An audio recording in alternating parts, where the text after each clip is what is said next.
don't know if you're like me, but I've been in survival mode most of my life. And survival mode feels like being really stressed and anxious about usually serving other people or trying to make other people happy or trying to get out of financial situations or trying to get out of relationships or trying to get out of things that we've gotten ourselves into.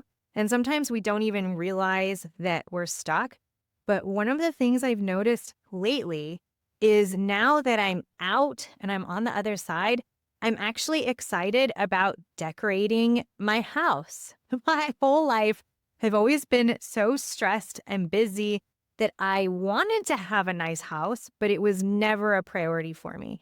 And also taking care of myself, I've always exercised, so that's good.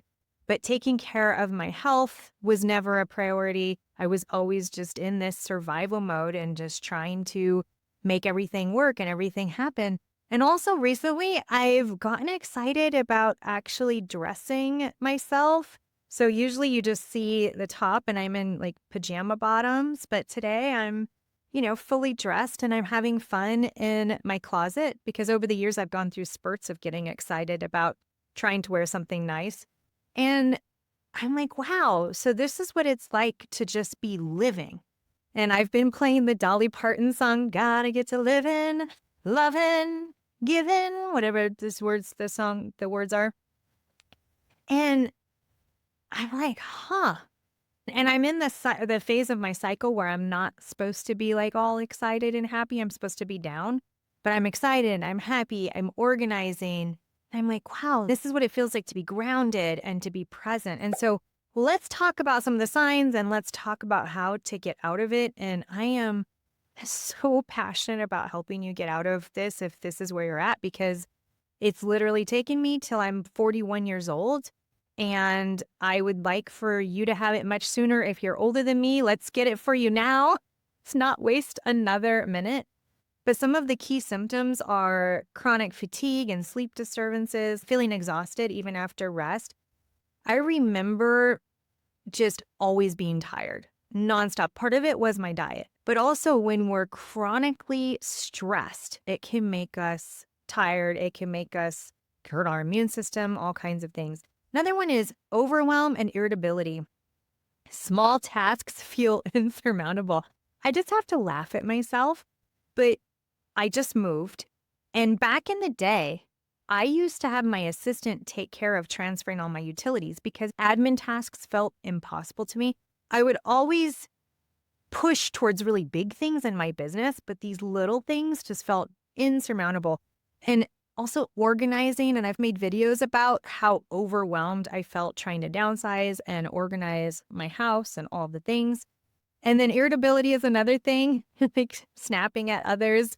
So I really try hard not to snap at others because it makes me feel really bad to hurt somebody. And also, I like to be nice to people. However, on the inside, sometimes I can feel it bubbling up.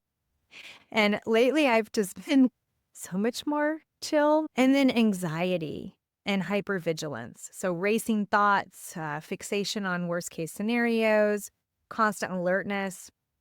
And then this is the one that I've been thinking about lately is emotional numbness or detachment, loss of joy in activities, and difficulty connecting with others or reliance on substances to cope.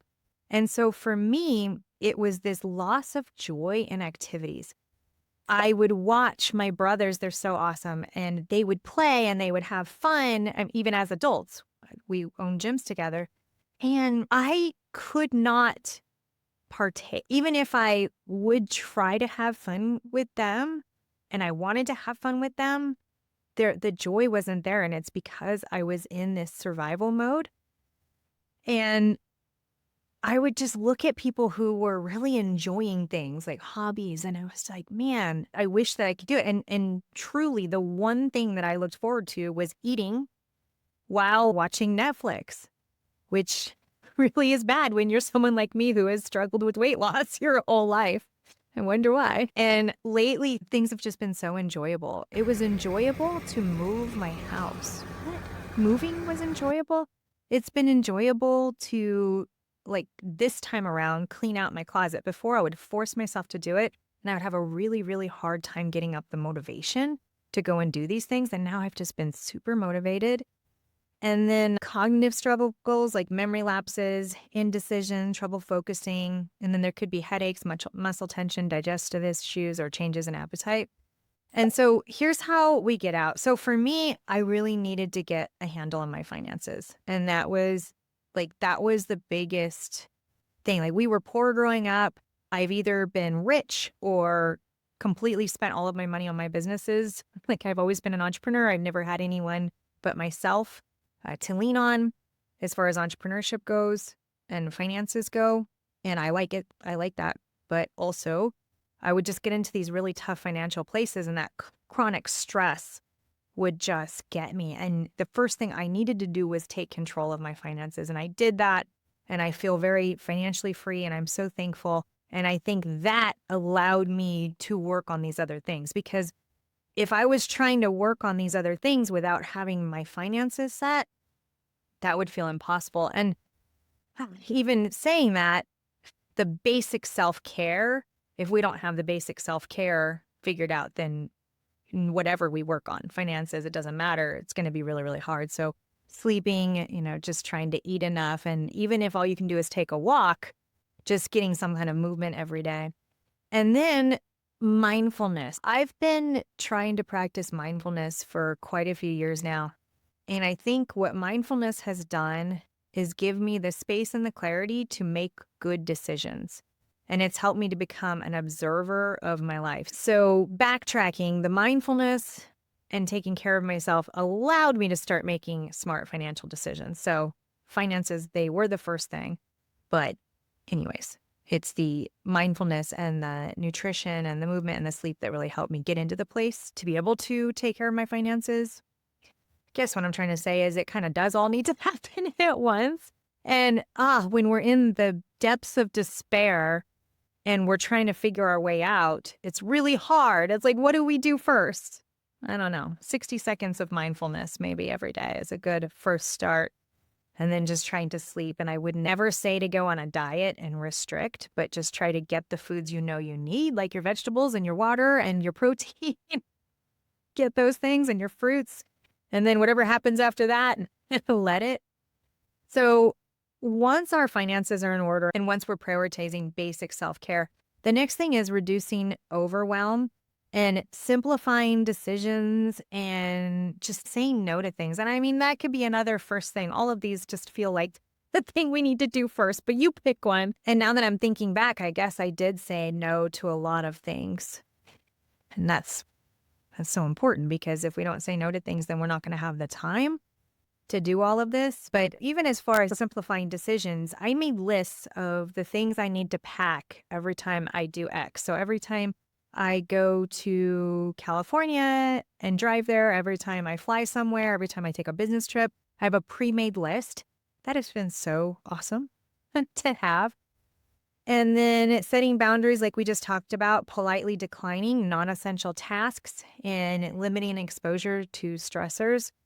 So personally and in business, noticing the things that cause us to go, like that instant stress response, noticing those things and then figuring out how to say no to them. And so in my businesses, I've created the standard operating procedures for my team to follow every time there's one of those really stressful occasions. And if there's one that we haven't come upon yet, then I'll make a new SOP for that one. And then, of course, seeking support. I think being vulnerable and seeking support, whether it's therapy or just talking to your friends, I think is really, really helpful, because sometimes people have ideas for things. If they actually know what you're going through instead of hiding it, they'll have ideas to help, which is really nice. And then rebuilding gradually. The last couple years have all been about rebuilding my life, and I've shared it publicly on this channel a bit about that. And looking back, I remember it feeling so insurmountable, but each of the little wins compound.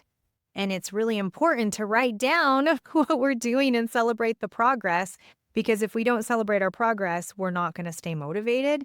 We need to feel successful before we feel motivated, which is really hard because most of us are like, oh, when I get motivated, then I'm going to do X and Y and Z. And it's like, no, we have to feel successful before we can get motivated. I'm really looking forward to what my life is going to look like now that I'm actually out of survival mode for the first time in 41 years. My 42nd birthday is this month. And I really, really want this for you if you don't have it yet. So I am here for you if you have any questions.